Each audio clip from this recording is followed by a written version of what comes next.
New year, same me, so let's talk about what I played in January. I started with Hypnospace Outlaw, and it was what we in the business like to call a banger. It has been on my to playlist for a good while now, and after a 2024 where I felt somewhat underwhelmed by the games I played, even the ones I enjoyed, I figured I might as well pull the trigger and go with something that people who know me pretty well told me I would like. For anyone not familiar, the pitch is that you are essentially a moderator for Hypnospace, which is a service that allows you to go on the internet while sleeping. It takes place in a fictional 1999, and that is very much reflected by the pages you visit. I don't know how well this game works for someone who didn't grow up during this stage of the internet, but as someone who did, it tapped into a nostalgia I forgot I had. Each page feels so authentic, and the amount of artistry put into the game is incredible. The music, writing, and graphics that can be found across the various websites make it feel like one of the coolest multimedia projects ever made. Most importantly, it's able to tell a compelling story through these varying web pages and rogue emails that manages to feel cohesive and meaningful. The gameplay feels akin to something you'd find from a Sam Barlow or Lucas Pope title. Pretty much you have to find various connections between the web pages to solve whatever issue you're tasked with solving. It involves understanding how the browser works and learning about the folks who use it, and it is a great example of a puzzle game that barely feels like a puzzle game but still brings about the same sense of satisfaction from figuring stuff out that the best ones do. I think if you're looking at this and it seems like your kind of shit, it will be. So give it a look. After that, I played Burggeist, which is one of the weirdest games I've played in a good long while, and I mean that positively. I do worry that if I list out all of its genre classifications, I may lose some of you, so instead what I'll say is that it feels as if the creator's three favorite developers are Fumito Ueda, Yoko Taro, and Tim Schafer, and it results in a game unlike anything I've played before. The short of it is that in an effort to bring back your character's wife who has fallen into an eternal slumber, you need to raise a tower that reaches the heavens. However, anytime you do try to build one, it is besieged by monsters, forcing you to defend it as best as you can.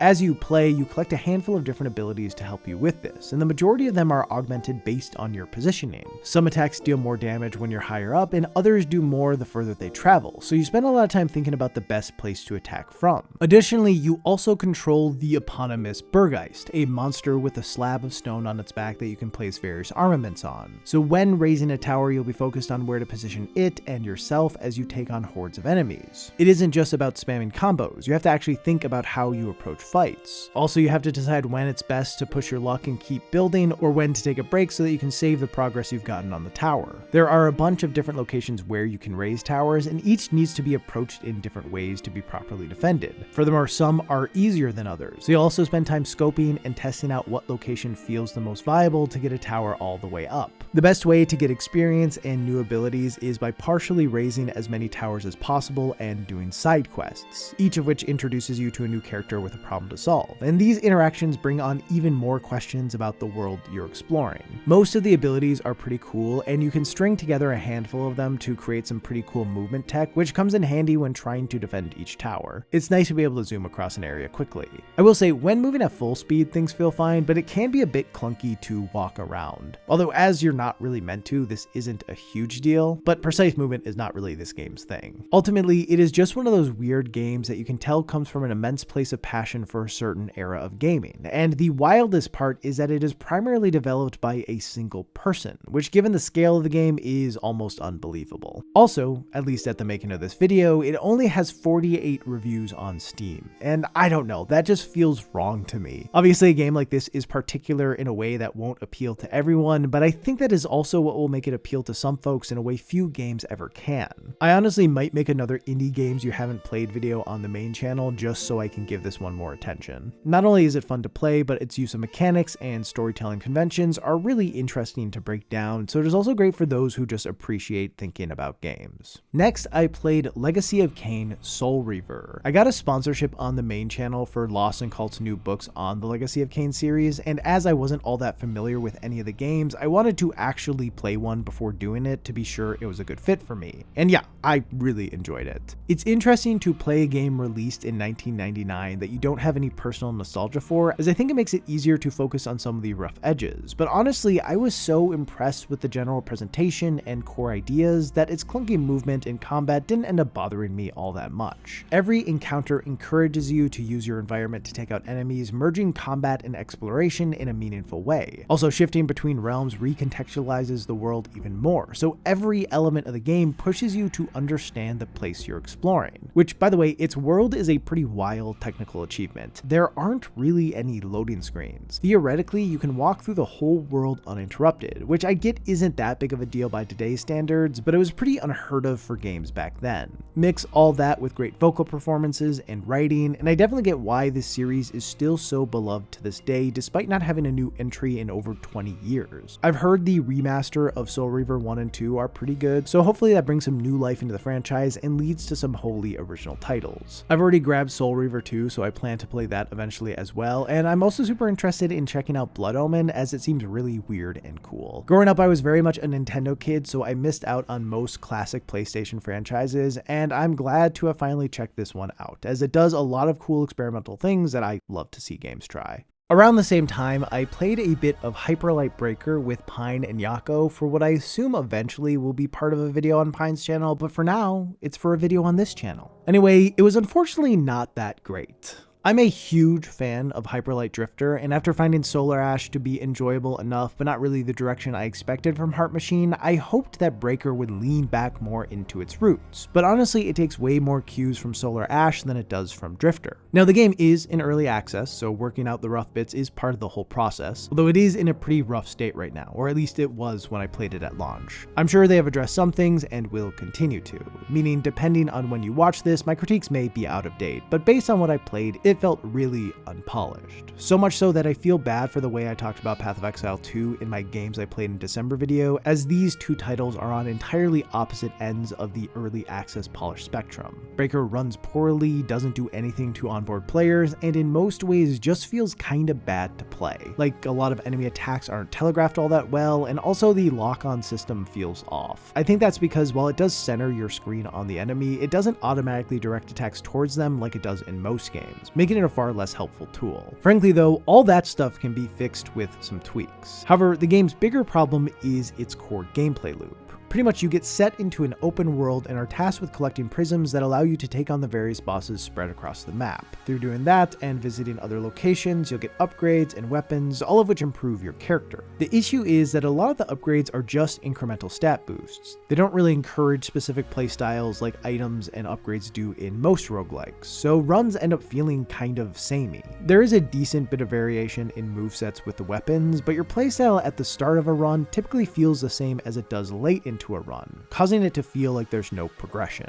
The open world itself also gets in the way of this, as the areas you can explore, while visually different and technically impressive, largely feel the same in terms of what you actually do in them. As you get deeper into a run, the world doesn't really shift in meaningful ways, giving a static feel to it all. Honestly, it just kind of feels like you're never actually progressing. In fact, more often than not, as runs went on, I felt like I was losing progression. In each run, you get 4 reses, but whenever you use one, your items lose some durability, and generally most of them break after 2 or 3 reses. So if you get powered up but then lose to a boss a couple times, you'll kind of be back at square one. And the bosses kind of suck to fight. In multiplayer, they switch their aggro mid-attack, making it very hard to know if you're going to be their focus or not, and also add spawn non-stop, making it very hard to get good punishes in. I think having mobs inside boss fights works when there is a specific phase dedicated to them, but having them be a never-ending stream is just annoying. Point is, especially before doing much meta progression with your character, chances are you will struggle with the bosses. And that's okay, you're supposed to struggle with bosses, but losing all your gear with 2 reses left creates an awkward moment where you either have to go out and restock your stuff by visiting other points of interest, or just ditch the run and start a new one, neither of which feels all that fun.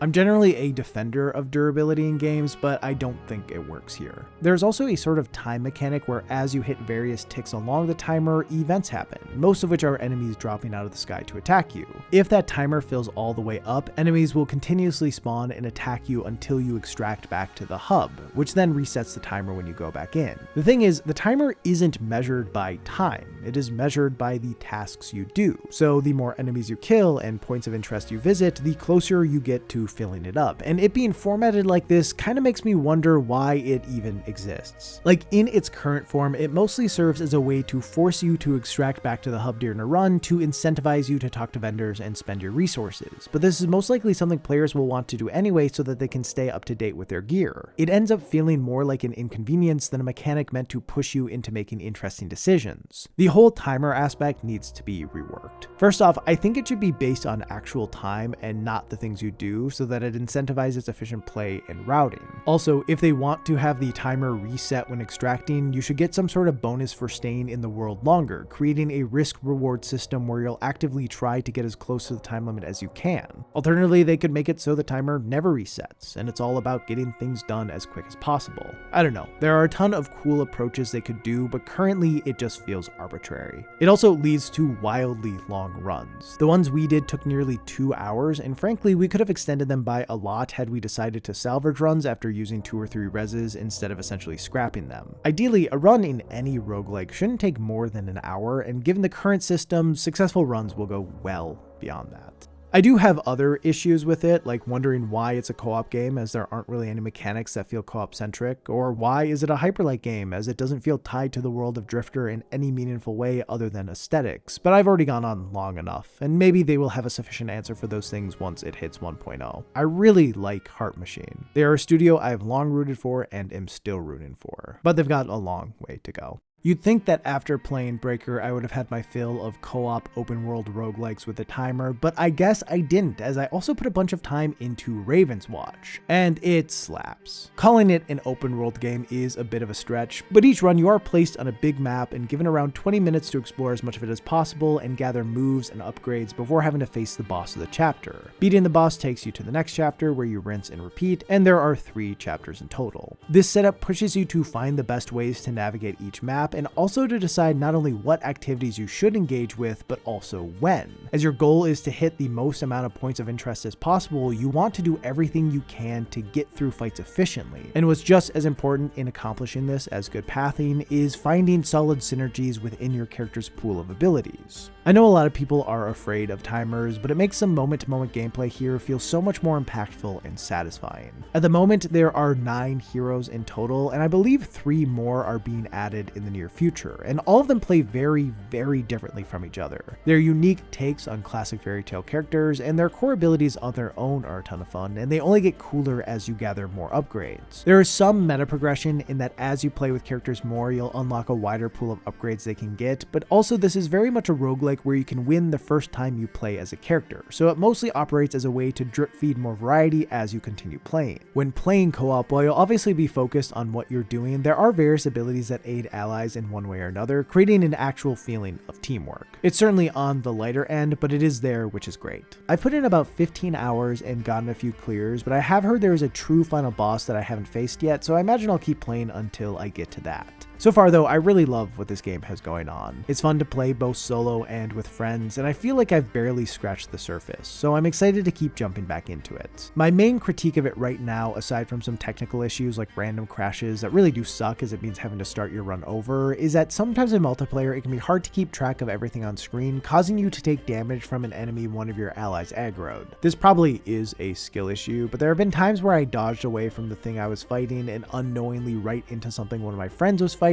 which feels worse than just getting hit normally. One other thought I did have is that when reaching the boss of Act 3, it seems like you'll either not have a good enough build to win, or one so well tuned that you will absolutely stomp it. And I don't know that this is a bad thing. Frankly, a big part of what makes roguelikes fun is coming up with builds that are overpowered, but I wonder if it happens too frequently here. Again, I'll need to play some more and do the higher difficulties before fully deciding on this, but it is something I noticed. If you're the type of roguelike fan who wants to get hundreds of hours out of a game, I don't think this one will have the level of variety you're looking for, but there is still a ton here to dig your teeth into.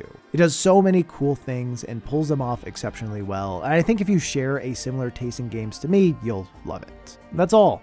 This has been a really good month of games for me. After a 2024 where no title hit in the way I hoped it would, this has been a promising start for the new year. With that, I'll see you in the next one unless you decide I should stop doing this. Just kidding, I hold the power. You do not get to tell me what to do. Goodbye.